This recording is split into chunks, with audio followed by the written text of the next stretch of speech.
First time I fought Conor, I got hit with a good shot. But this is a different fight.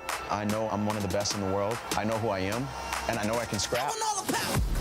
Dustin Poirier is a much improved fighter since the first time they fought. Oh! What we've seen is the culmination of all of his hard work. Poirier pouring it on. That'll do it. Unbelievable resolve. Unbelievable toughness. Oh, those landed hard. I don't know how these guys are still on their feet. He has fought for everything he's ever got. Dustin Poirier!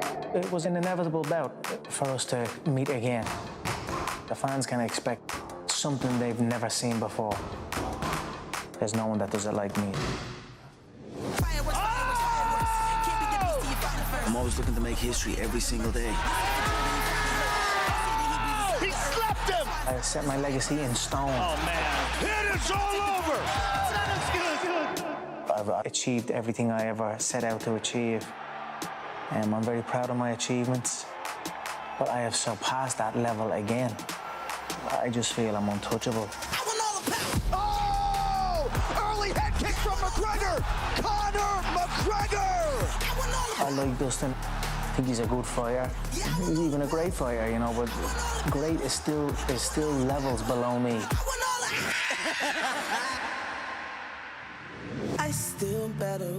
Going back to that first fight, that was a learning experience I had to go through. It made me into the guy, to the fighter, to the father, to the person I am now. I had a taste of the interim title. It felt great, and I want more. This fight makes sense now is because I believe I'm the #1 contender.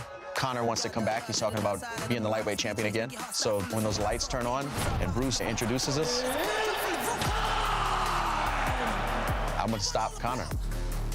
What's he want to do this time? I'll knock Dustin out inside 60 seconds. I'm going to beat the time that I beat him in before, and I'm going to beat the shot I beat him in also. It's a wrap. The king is back! Power!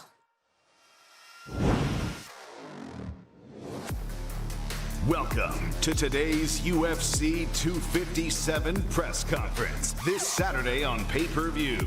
Available for purchase through ESPN+. And the action begins in the co-main event. Introducing first, a multi-time champion ready to make a statement in his UFC debut. Here is Iron Michael Chandler.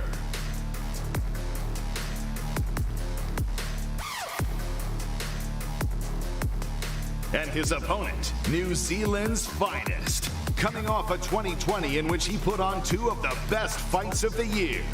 Introducing the always entertaining Dan the Hangman Hooker.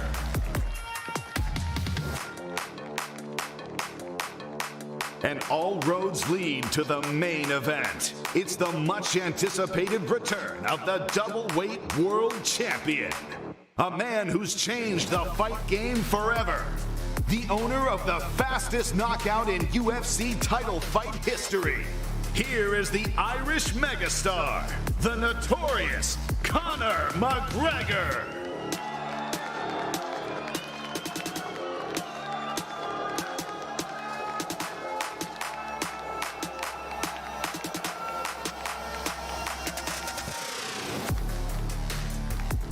And he faces one of the best fighters in the world today. The pride of Lafayette, Louisiana, winner of 4 of his last 5 fights, the former interim lightweight champion. Please welcome Dustin the Diamond Poirier.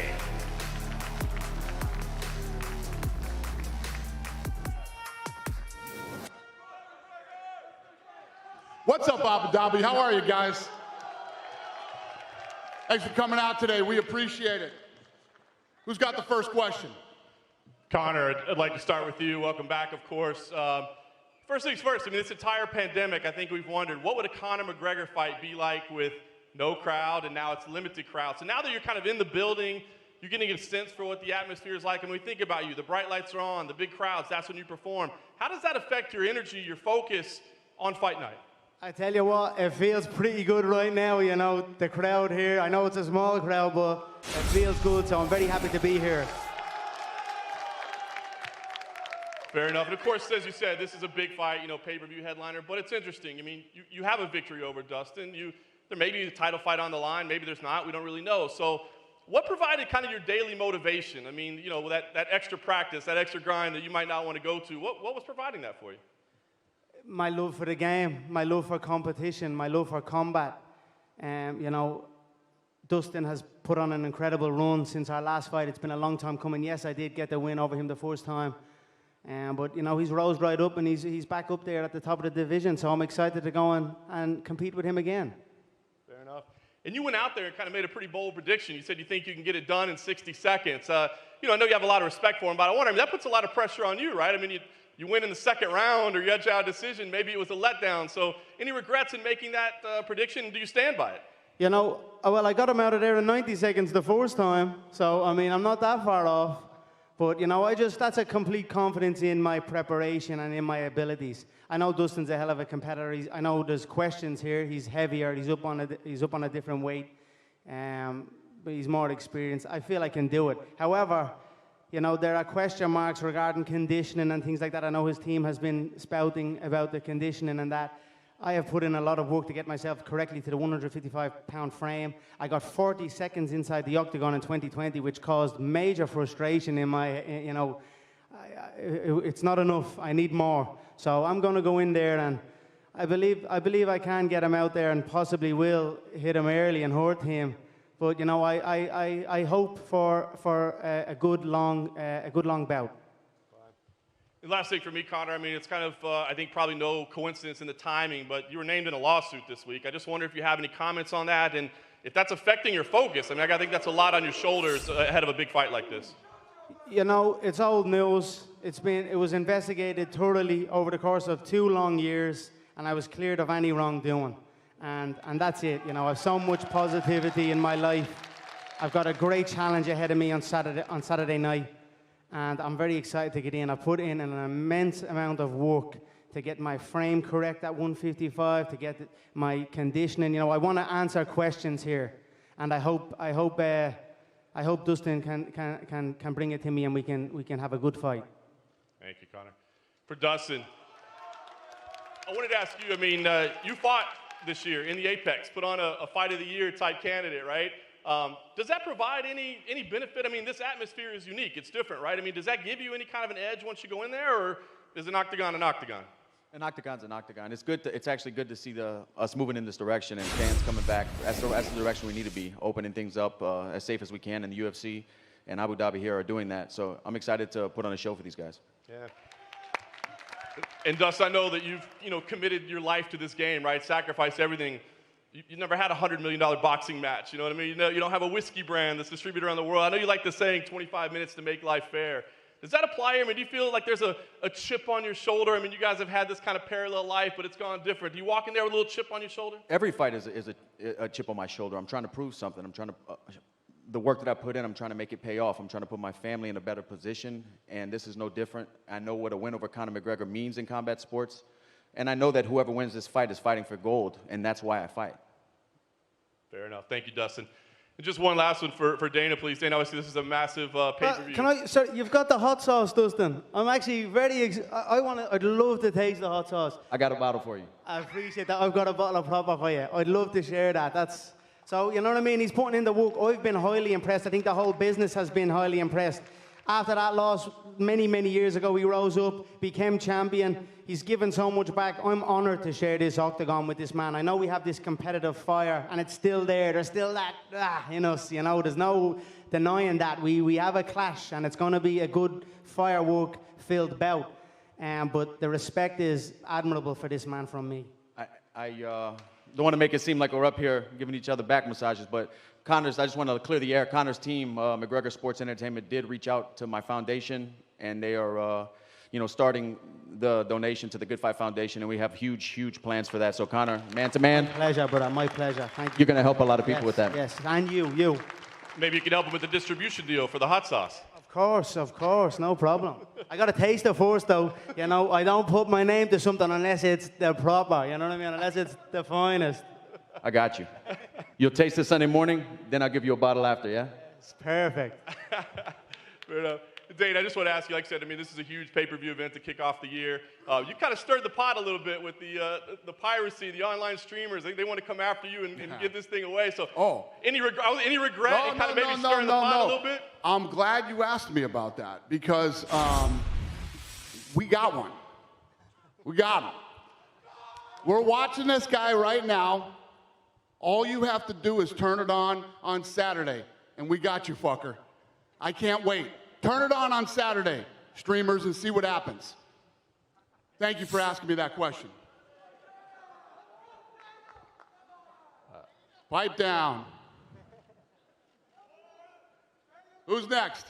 Question for Michael over here. Welcome to the UFC. This is your first real big press conference in your new home. I don't think anyone for years thought you would be here. So what are your first impressions of the UFC fans now at this press conference? This is great, man. Thank you. I appreciate it. It's awesome to be kind of a historic night. 10 months of not having any fans during a worldwide pandemic. It's nice to share this opportunity with the fans, man. It's been a long time coming, and there was moments where I wasn't sure if I would ever make that jump to come over. The circumstances needed to be right. It needed to feel right. A couple months ago, having that conversation with Dana, it felt this is where my new home needed to be, and everything has been wonderful thus far, and I'm excited to go out there, start this new chapter. Got a blank page on Saturday night. To start this new chapter in my career. I'm excited to get out there and compete. And I know you're not looking past Dan, but you had said in the media day you were looking forward to at least sizing up Conor, being around him, seeing what he's about. So have you seen him in the hotel? And if you haven't, what do you think now?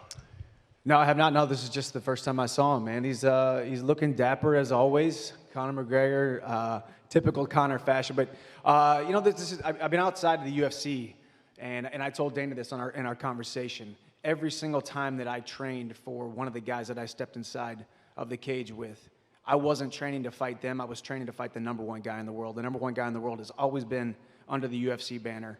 I was always training to fight to beat that guy. So sizing everybody up. Last time I was here on Fight Island, saw Khabib, saw Gaethje. Man, these are the upper echelon, the world class guys that I've wanted to compete against since day one, and now I get that opportunity. Just got to go out there and take care of business on Saturday night. And question for Dan. A lot's made with Michael's wrestling credentials. You, of course, have a very extensive striking background. So what do you make of Michael Chandler's striking inside the octagon?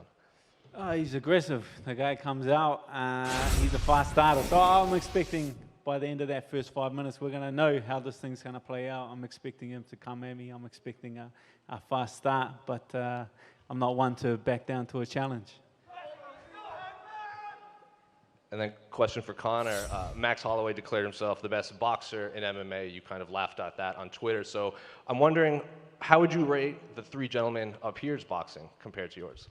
I tell you what, the last press conference I done with Cerrone, it was just myself and Donald up here.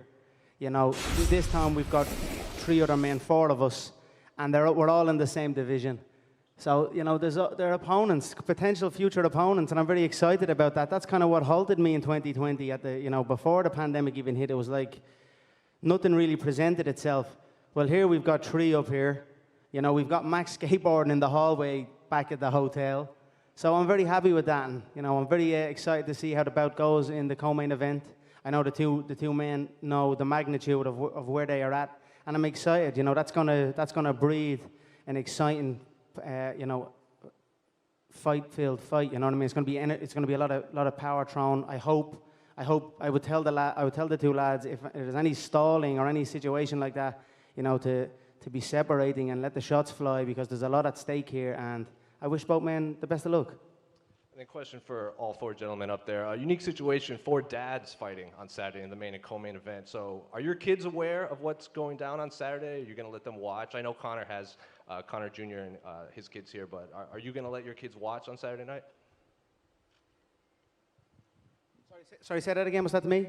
So all four. Are all four gentlemen's kids going to watch the fight on Saturday? My kids will watch. I'm at having them prevalent all fight week, giving them the experience. They're a little young, though. I don't think I'll have them in the arena for the actual bout.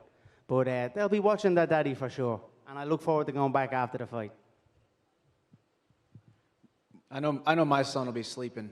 but he knows Daddy does MMA. He knows what MMA is, and we'll go watch the masterpiece after the fight when I get home and get to spend time with him. And my daughter knows what I do, obviously, but we don't really let her watch. She helps me take the stitches out when I get back. She knows what's going on. Yeah, my daughter will be swinging along with me. She'll be there.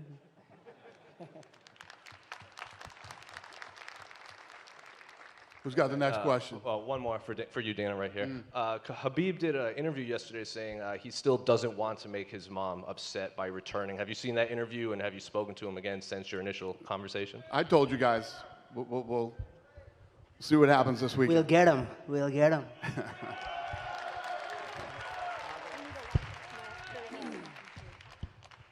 Hey, Conor. Out of the available lightweights to you right now, is Dustin the hardest challenge you could be facing? I think so, yeah. You know, I'll always look to get the highest challenge. Dustin has a win over Hooker, who's on stage here. You know, he knocked out Justin. So there's some high contenders already. Justin in turn knocked out Tony, who was another contender. So I think I'm right at the top here. You know, I would make the case if that man is continuing to dodge this and dodge the commitment of competing again, the title should be stripped and we should be engaging in a title fight, you know, so. But I'm sure it will happen after this bout. I'm interested to hear what the excuses or what will be said after the fight, but I predict a title strip.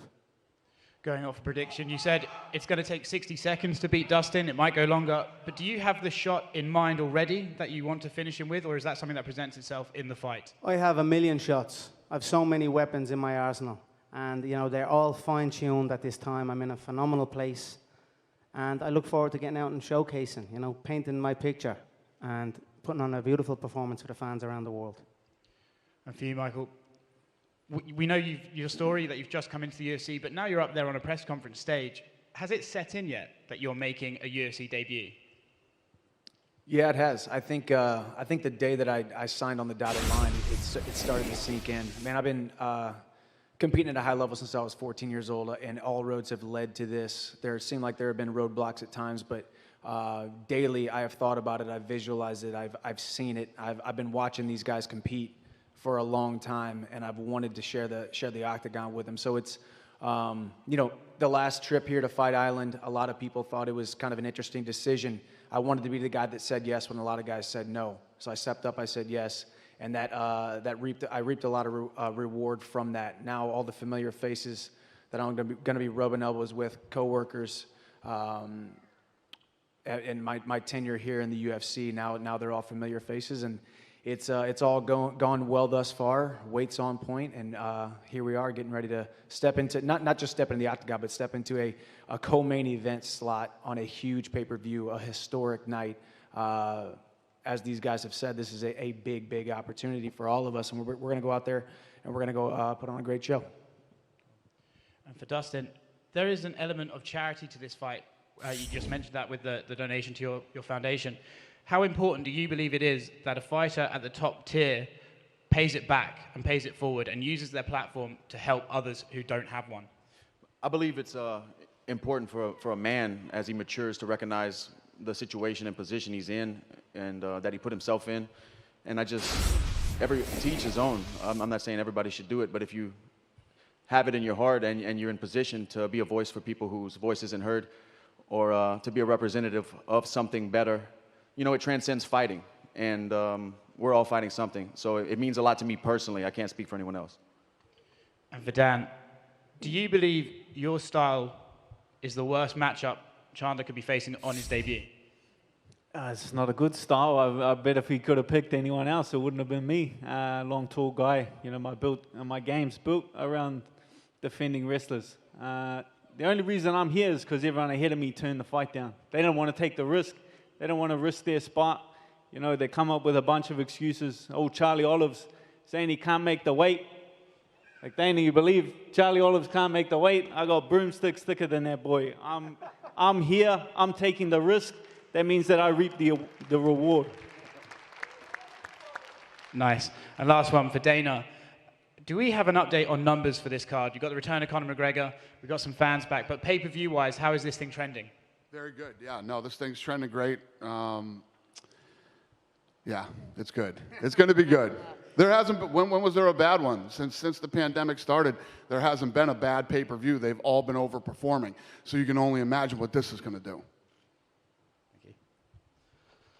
Hey, just a quick one from me as the unofficial lightweight tournament commissioner. I just wanted to get a verbal confirmation, you guys, because, listen, Charles Oliveira with the victory only over Tony Ferguson. He's pretty much through to the semi-finals now. We've got Justin Gaethje probably to come into the mix, but of course it's about you guys, the semi-final spots at stake. Even if one or two of you come out of this weekend and fight for the title, I think most media fans, we want to crown a new undisputed lightweight champion by the end of the year, and I just want to get a quick confirmation Book it, from each of you that I'm you're in. in. Book it, I'm in. Yes, sir. Michael, are you in? Book it. Dan? Dustin? Let's go. Dan? I didn't even understand the question. Yeah, I'm in. Thank you. Dana, you're welcome. All right. Hey, Conor, you looked like you had something you were about to say there when Dana was talking about the pay-per-view numbers. Want to just Yeah, it goes without saying. You don't got to come up and talk about EA Sports, UFC selections and all this type of thing when it comes to me. You know, the pay-per-views are trending. The Embedded has been record-breaking again. It's almost double. The first episode of The Embedded is almost double than all of the other Embeddeds that have came out in 2020, bar one, McGregor Cerrone. So it's trending in the right direction. I'm very excited about it, you know. I'm very excited to give these guys a platform here, you know what I mean? And like I said, and I'm happy to hear Chandler say this and Hooker say this, you know, take your chances and reap the rewards here. So that's it. So there's going to be 2 cracker fights, and I'm ready. And as the guy from BT said about the tournament, book it, we're in. And that's amazing. Let's go. One more for you, Conor. I know you kind of said at the beginning the narrative about your conditioning and everything going into this fight. Can you just expand on that? And why do you think there are those doubts about your cardio? You know, I think it's a myth. Obviously, I had the Diaz one, the first Diaz fight. I went from featherweight, and then a month or so later, I was at welterweight. You know, that's obviously going to have impact. And then there was other issues. But, you know, I think overall it's a myth, and it's a myth that's, you know, it's out there, and that's it. I hope we can answer it, and I will answer it in time. At some stage, I keep showing up here. You know, someone's going to be able to stay in the pocket with me and stay in there and fight with me. And I hope it's this. I hope it's this Saturday night. Do I think so? I do not. I'm in some shape here at the minute, and I tell you this now. I am coming to put on a masterpiece. So I'm excited about it. And just one for you, Dustin. I know you said prior to the fight with Dan there that you didn't really like that there was a certain expectation that you would win going in, and you kind of relish being the underdog more. Can you just speak a little bit more to that, and do you feel at your most comfortable going into a fight like this? I'm not sure if I relish it, but of course I want to be cheered when I walk out, but I'm acquainted with it. I know the feelings, and I've been in this position time and time again. That's just it. I'm just acquainted with it.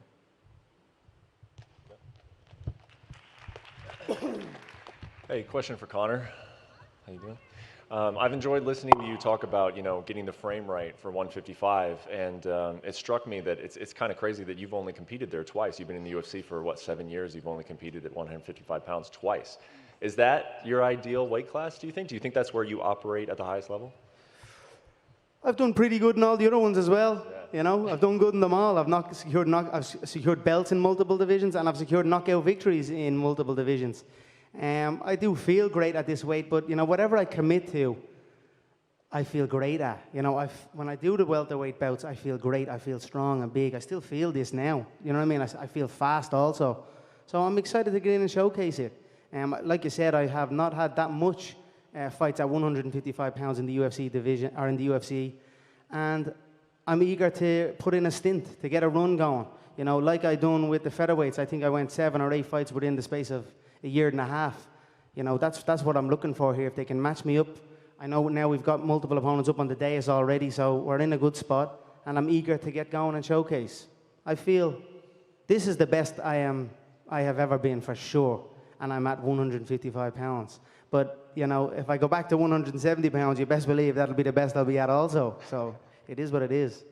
Yeah, and you one tweet that you made, I don't know exactly when you put it up, but you said that after you won the 155-pound belt, you wonder maybe you should have jumped up and gone for that 170-pound belt right away. And I just wonder, obviously things have worked out well for you. The Mayweather fight made you a whole lot of money, but have there ever been, do you think about that sometimes?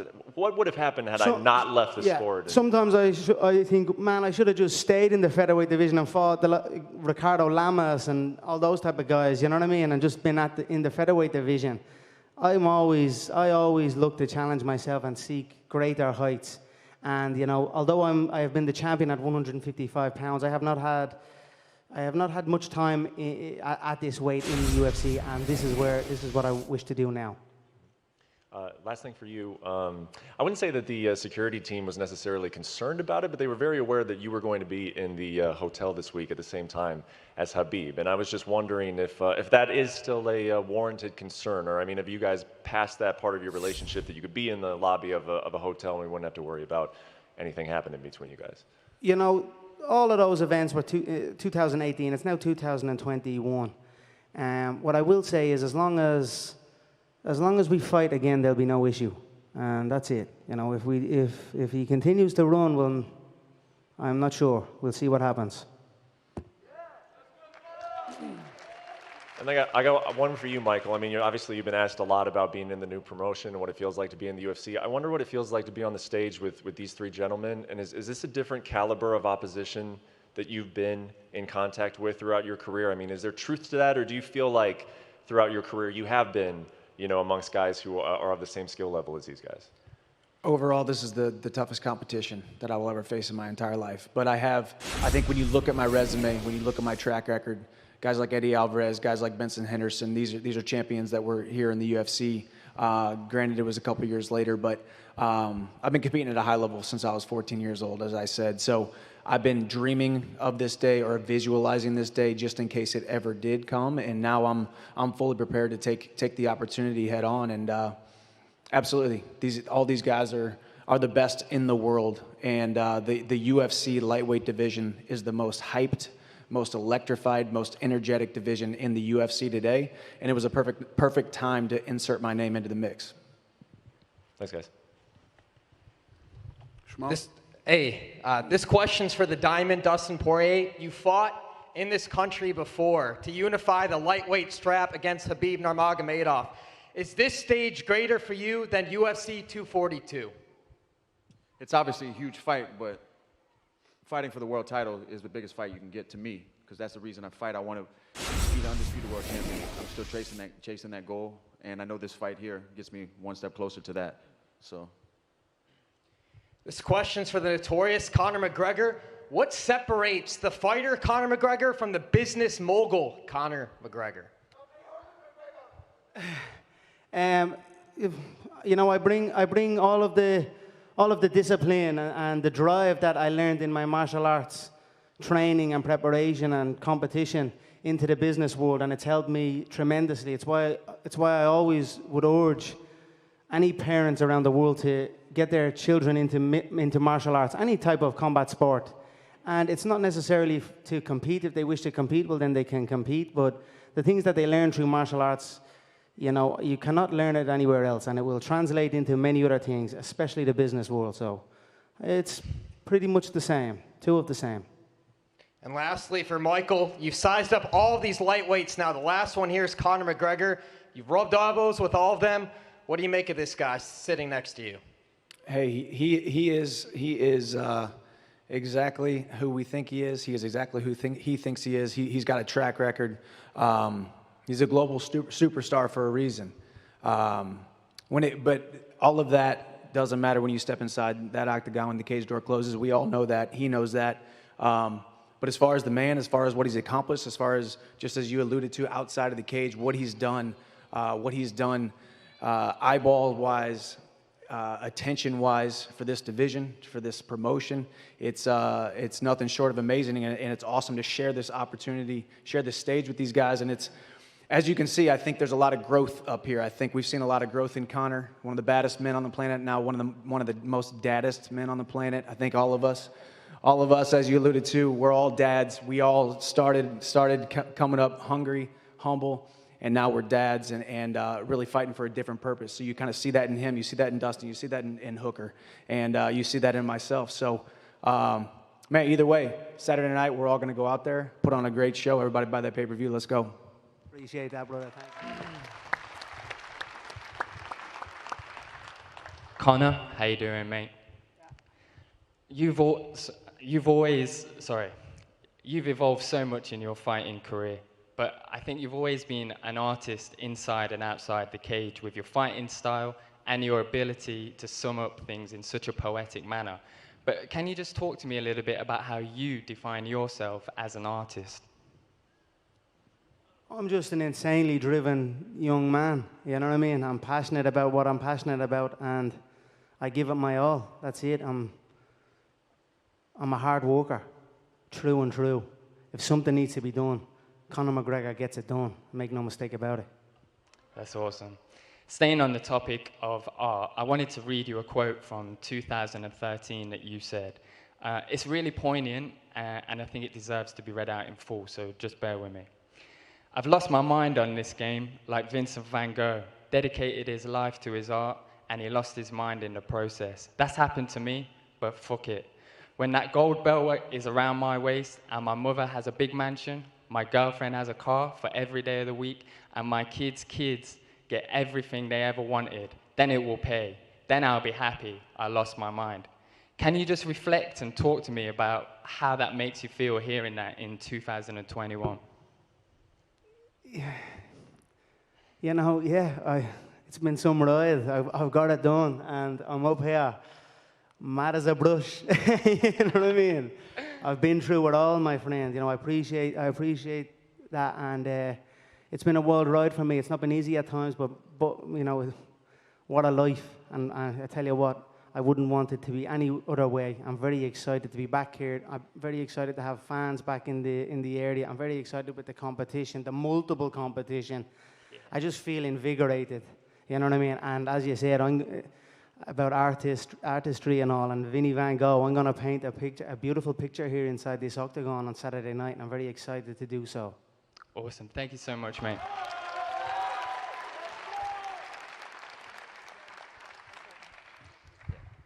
Go ahead, bro. Yeah, it's Ahmed Al-Wasiri from Abu Dhabi Sports. The amazing thing about this sport is we've seen the fighters grow in front of us. And like Conor McGregor and Dustin, they're different fighters since they started over here. We know the motivation behind Dustin's fight against Conor McGregor is to beat Conor McGregor and to become the champion within 1 year. But you, Conor McGregor, you fought Jose Aldo and you elevated the standard, and then you fought Eddie Alvarez and you became the double champ, and then you're fighting, you're just elevating standards each time. So beating Donald Cerrone last year, and now you're fighting with Dustin Poirier. What's your motive after this, after 7-8 years of competing in the UFC? I feel like I'm only starting, man. Everyone kind of wants to, hey, Conor, you've done it all. You're so rich. You're richer than Dana over here.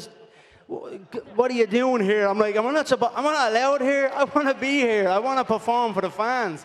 I'm a young man. I've got many highlights. You know, but all the money, all the belts, everything, that comes and that goes. You know what lives on? Highlights, a fighter's highlights. You look at Roy Jones Jr.'s highlights, Mike Tyson's highlights. I still look at them today, Ali's highlights. I want my highlight reel to be like a movie. You know what I mean? So that's what I'm after. I'm looking to get in and perform and put on amazing highlights that I can sit as an old man with my son and just watch back and just enjoy life. You know what I'll be drinking? A nice proper 12 by the fire in the Emerald Isle of Ireland, and this is it, man. I'm just loving my life. Please don't be trying to get rid of me, guys. I love it here, man. I helped build this. I helped do this. I'm here, and I love it, and, man, I have plenty of motivation. You know what I mean? Dustin's a hell of a competitor. What does the champ do? He does it twice. Okay, I conquered it. Let's conquer it again. You know what I mean? Do it twice. That's what the champ does.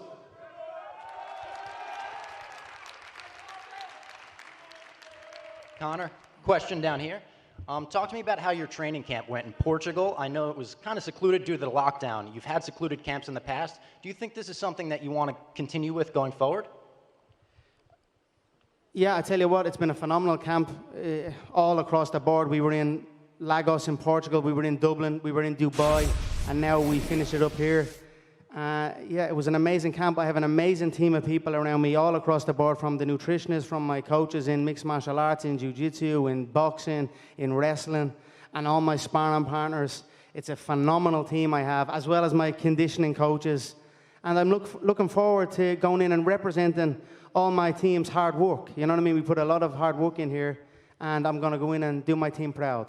Thank you. Looking forward to it.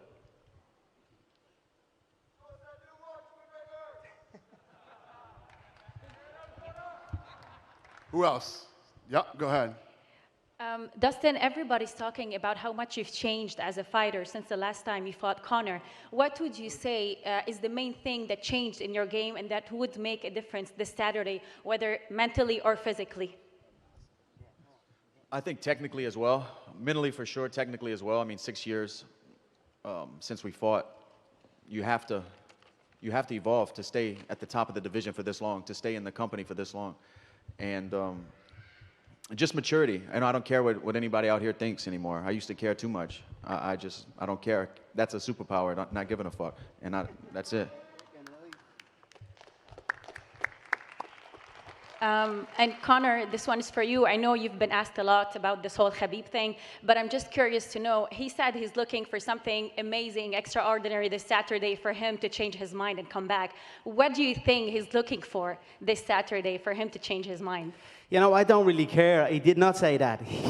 Dana said that. He said he's not, you know what I mean? Let's just get through the fight. You know, all these men are up here. There's plenty of challenges.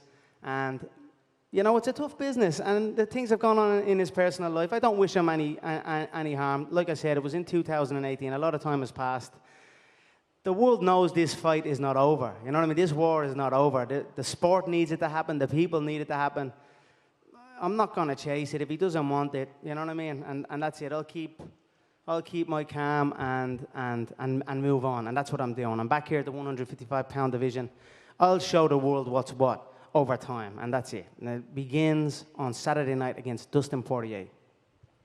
Finally, my last question. I heard Dustin say that he actually kind of enjoyed the fights during this past year without a crowd because he felt it was a bit more intimate and he was more focused. I would like to know, does having or not having a crowd affect you in any way when you're inside that octagon, or not really? You just forget everything. Yeah, no, a fight is a fight for sure. You're inside that octagon. It's you know, I was actually very, very excited to compete with no crowd. You know, at the start I was like, oh, I don't know, you know, but over time then I was like, I really wanted to see and hear my power and my velocity and, you know, my precision. I wanted to hear my shots whistle through the air, you know, with no background noise, and really you know, put a statement out there of the difference. And I was almost, you know, I was close. I almost got to do it, but there's not that many fans, only a couple of thousand. My power, my speed, my precision, my velocity, you know, my whistle will still whistle strong on the night, and I'm excited to show. Thank you. Thank you, guys. We appreciate it. We're going to square these guys off for photo ops, and we will see you tomorrow. Thank you, guys. Thank you.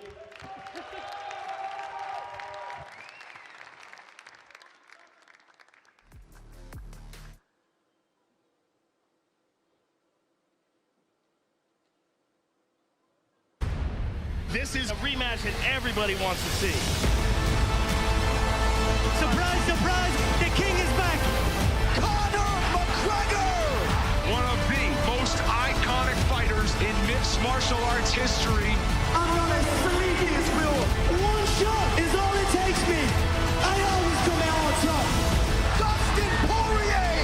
He's as tough as they come. I'm one of the best in the world. One mistake, and it's over. I'm going to stop Conor by any means necessary. Let's go! It's time!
Let them have it.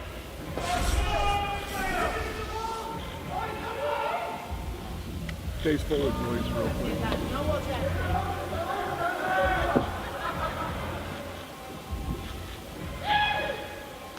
Thank you, gentlemen.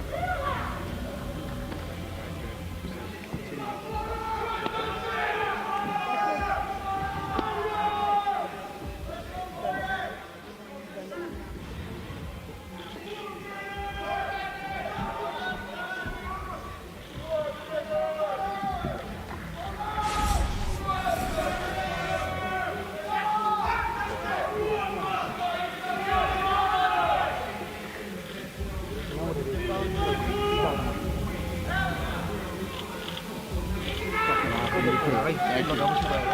Thank you.